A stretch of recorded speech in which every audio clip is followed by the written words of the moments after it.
Keberadaan keturunan Arab di Palembang memiliki jalan historis yang panjang.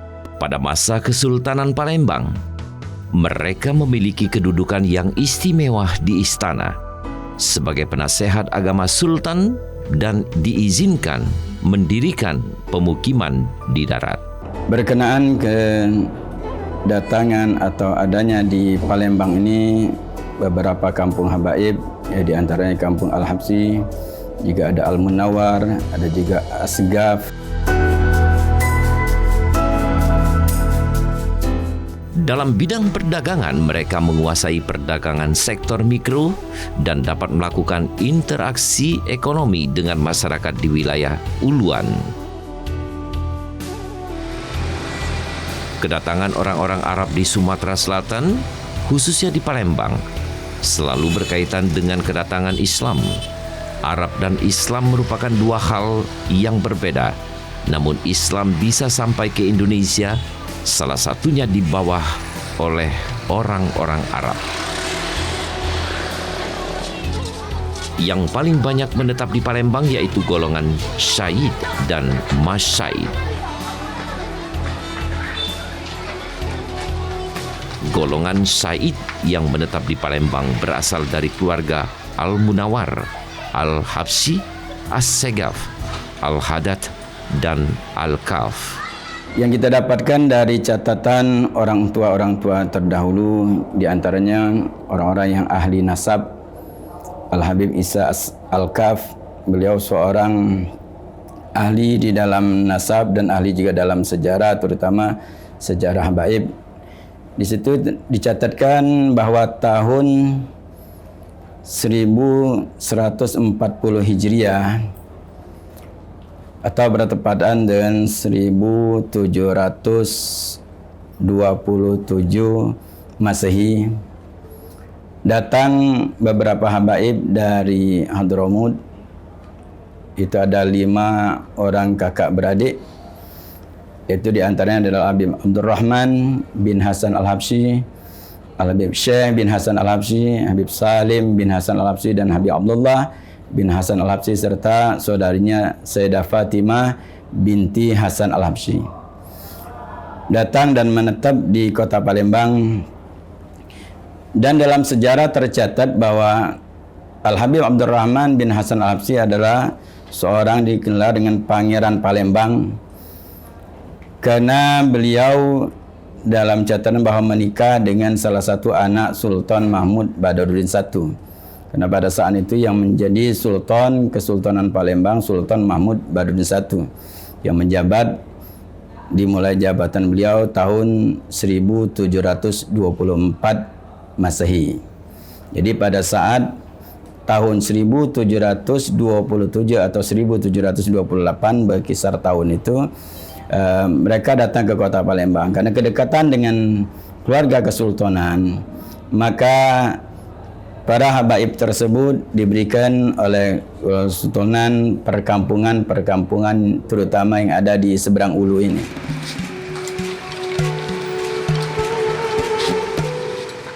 Keberadaan mereka dibuktikan dengan perkampungan Arab yang mereka bangun, di antaranya Kampung Arab Al-Munawar.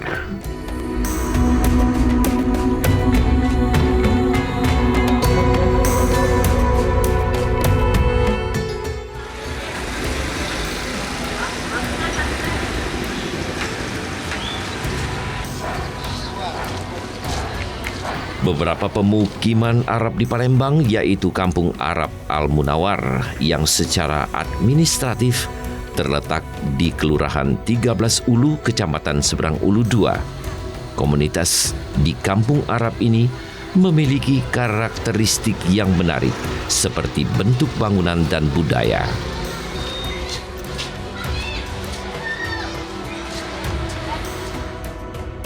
Arsitektur bangunan di Kampung Arab Al-Munawar meliputi arsitektur rumah limas, indis, rumah panggung, dan gabungan antara rumah panggung dan indis.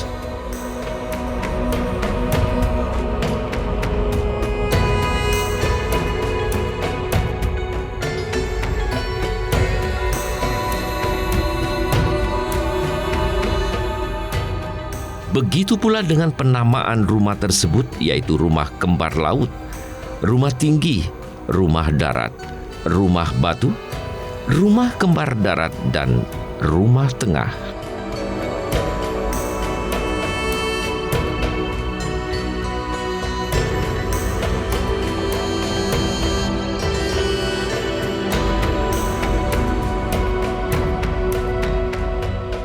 Rumah kembar laut diperuntukkan bagi putri pertama Al-Habib Abdurrahman, yaitu Habab Alawiyah Al-Munawar, yang diperistri Al-Habib Abdurrah bin Alwi bin Ahmad As-Segaf.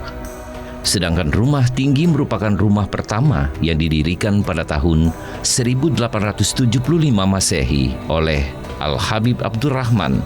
Rumah ini berarsitektur rumah limas gudang dengan pendekatan rumah panggung.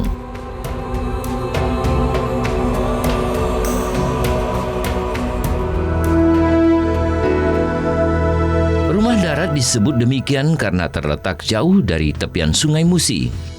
Bentuk arsitektur rumah ini adalah limas dan mempunyai garang atau teras. Pada awal pendiriannya, rumah darat ini merupakan rumah kedua dan diperuntukkan bagi putra pertama, yaitu Al-Habib Muhammad Al-Munawar. Dikenal dengan rumah batu karena seluruh material rumah merupakan semen dan batu, tidak seperti rumah lainnya di kawasan Al-Munawar. Rumah ini merupakan bangunan ketiga dan diperuntukkan bagi putri ketiga Al-Habib Abdurrahman Al-Munawar. Rumah kembar darat merupakan rumah keempat dan diperuntukkan bagi putra keempat, yaitu Al-Habib Hasan Al-Munawar. Rumah tengah diperuntukkan bagi putri keempat Abdurrahman Al-Munawar.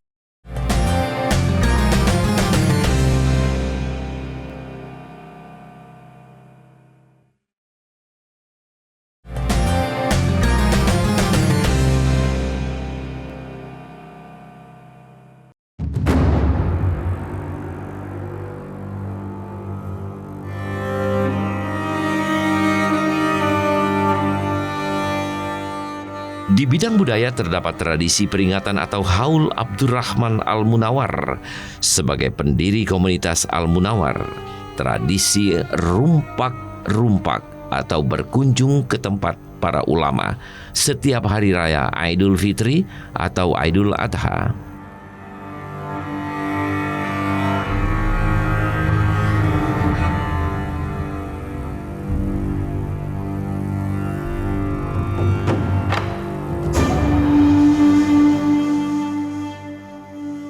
Ziarah kubro atau ziarah ke makam ulama merupakan tradisi memperingati kelahiran Nabi besar Muhammad sallallahu alaihi wasallam.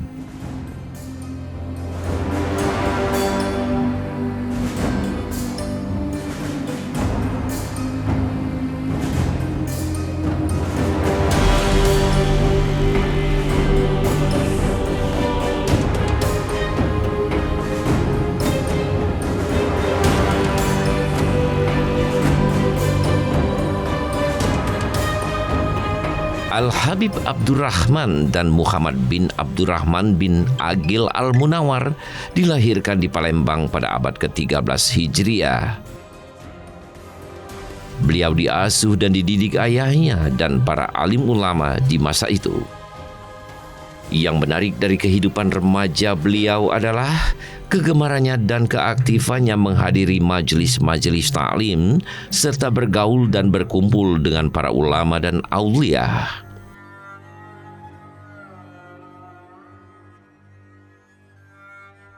Demikian pula di bidang usaha, beliau sangat tekun dan ulet, sehingga beliau dikenal di samping sebagai dai, juga sebagai pengusaha sukses di kota Palembang.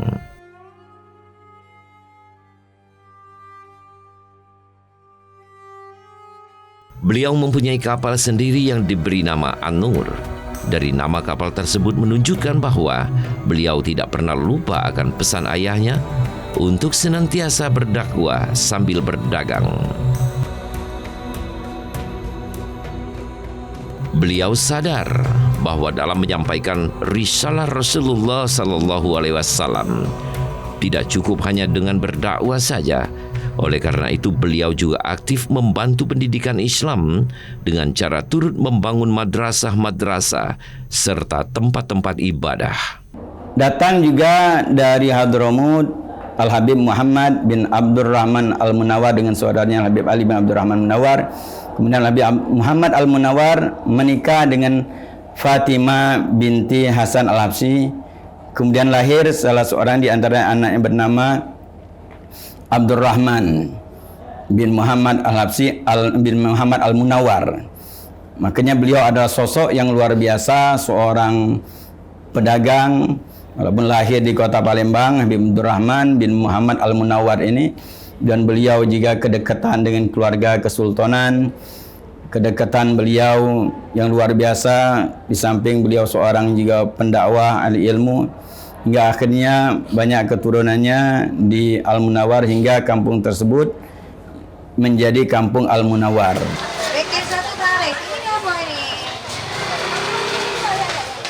Salah satunya sekolah madrasah yang didirikan beliau di tengah perkampungan Arab Al-Munawar yang sampai saat ini masih melaksanakan proses pembelajaran yang lebih mengedepankan pembelajaran tentang agama.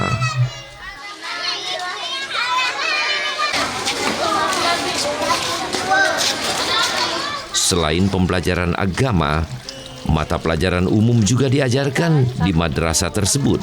Walaupun tempatnya berada di tengah perkampungan Arab Al-Munawar, antusias warga sekitar sangat kuat untuk menyekolahkan anaknya di madrasah tersebut.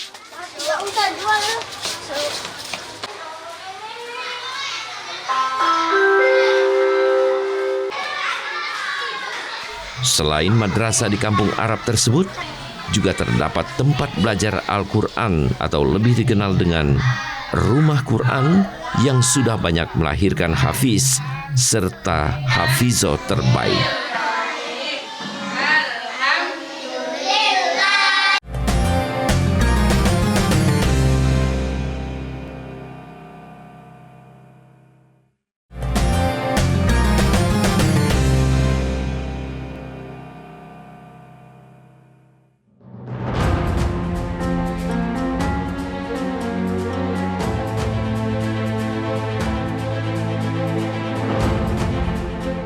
Al-Quran pertama kali diturunkan melalui perantara malaikat Jibril yang disampaikan langsung kepada Rasulullah Sallallahu Alaihi Wasallam.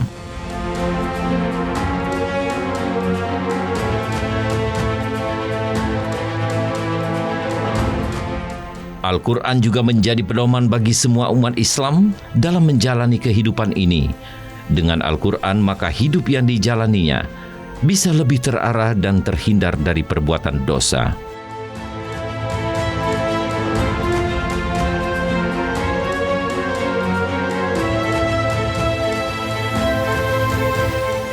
Membaca Al-Quran dan menghayati serta mengamalkannya adalah salah satu ibadah.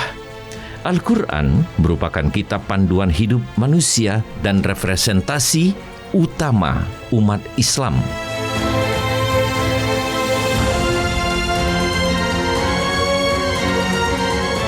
Salah satu peninggalan bersejarah Al-Habib Abdurrahman yang sampai saat ini masih terjaga adalah Al-Quran yang bertuliskan tinta emas yang sudah berumur ratusan abad lalu. Di kampung yang dinamakan Karangpanjang tersebut, yaitu awal mulanya adalah Habib Syekh bin Hasan Al-Habsyi. Kemudian dari keturunan beliau menikah dengan seorang ulama yang berdatang dari Hadramut atau dari kota Syihir yang terkenal sekarang ini keilmuannya, yaitu Habib Ahmad bin Hasan Al-Habsyi. Dan juga kita adakan haul setiap tahunnya. Beliau seorang ulama yang datang dari kota Syihir menikah dengan salah satu keturunan daripada Habib Syekh bin Hasan Al-Habsyi. Beliau juga memiliki kedekatan dengan Kiai Marogan di zaman itu. Nah, beliau juga banyak mempunyai murid-murid yang terkenal dengan keilmuannya, yaitu di antara Habib Abdullah bin Idrus bin Syahab. Begitu pula dengan Mushola Al-Munawar, terletak di pinggir Sungai Musi dengan jarak tempuh yang relatif pendek dengan rumah penduduk.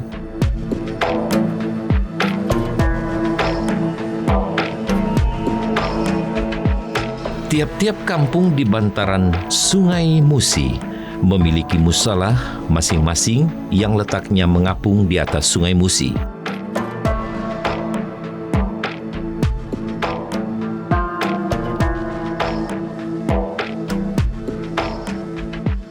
Usia musola di kampung Arab ini hampir sama dengan usia kampung itu sendiri.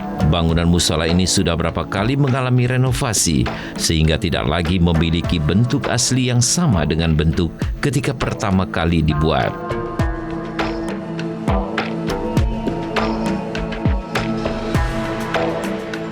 Kapasitas musola sangat terbatas, hanya cukup menampung tidak lebih dari 100 orang jemaah. Meski demikian, musola ini tetap digunakan sebagaimana mestinya, terutama sebagai tempat melaksanakan ibadah sholat 5 waktu.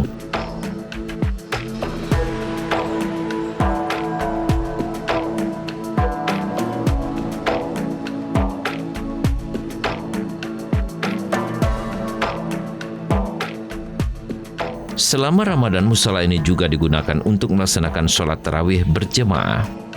Selain sebagai tempat ibadah, masyarakat kampung Arab Al-Munawar memandang musola Al-Munawar sebagai tempat bersosialisasi melalui kegiatan-kegiatan keagamaan yang rutin diadakan, seperti kegiatan majelis ta'lim dan membaca Al-Quran yang diadakan rutin setiap malam yang diikuti majelis laki-laki dari anak-anak, remaja, dan orang tua.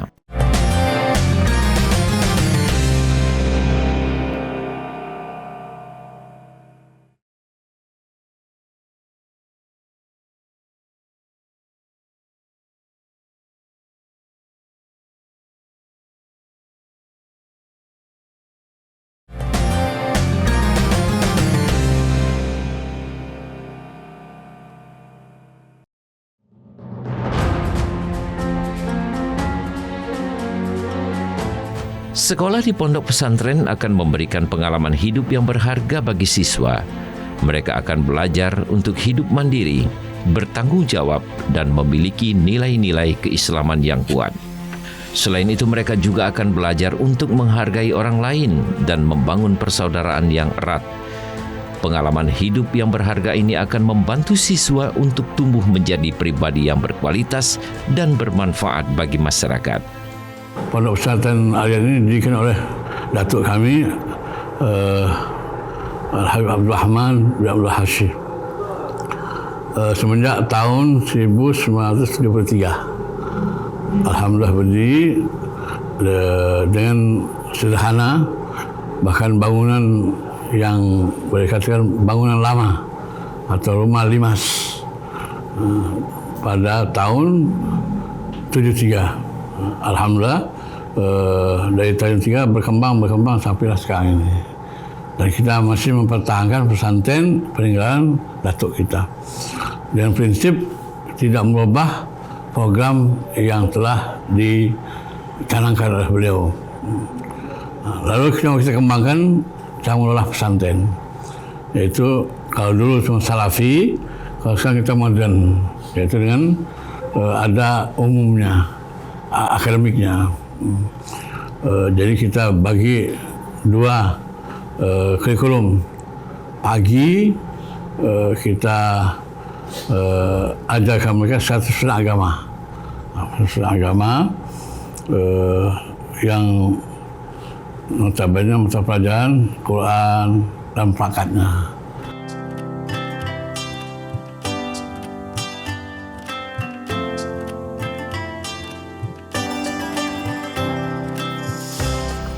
Sekolah di pondok pesantren akan membantu siswa untuk mengembangkan karakter dan akhlak yang kuat, memperdalam ilmu agama, dan mengembangkan potensi diri mereka.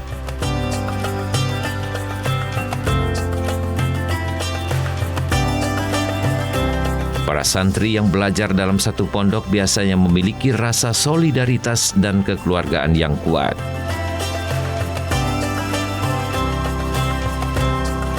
Dalam kehidupan kesehariannya, mereka hidup dalam nuansa religius karena penuh dengan amaliyah keagamaan seperti sholat berjamaah, tadarus Al-Quran.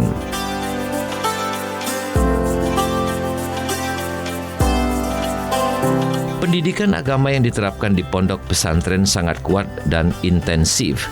Siswa akan diajarkan tentang akikah. Siswa akan diajarkan tentang akidah, fikih, hingga hadis dan sejarah Islam. Selain itu, siswa juga akan diajarkan tentang etika dan moral Islam yang seharusnya dipegang oleh setiap Muslim. Dengan adanya pendidikan agama yang kuat, siswa akan terlatih untuk menjadi Muslim yang taat dan mengamalkan ajaran Islam dengan benar. Fikih, usul fikih, bahasa Arab, dan juga yang lain-lainnya. Lalu mereka istirahat untuk ibadah salat zuhur. Setelah zuhur, baca wirid atau rutinan bacaan, lalu mereka makan siang dan bersiap-siap untuk belajar kedua atau sesi kedua masa umum yang ikut Departemen Agama dari siang sampailah petang. Mereka belajar bahasa Inggris, matematika, komputer dan seterusnya.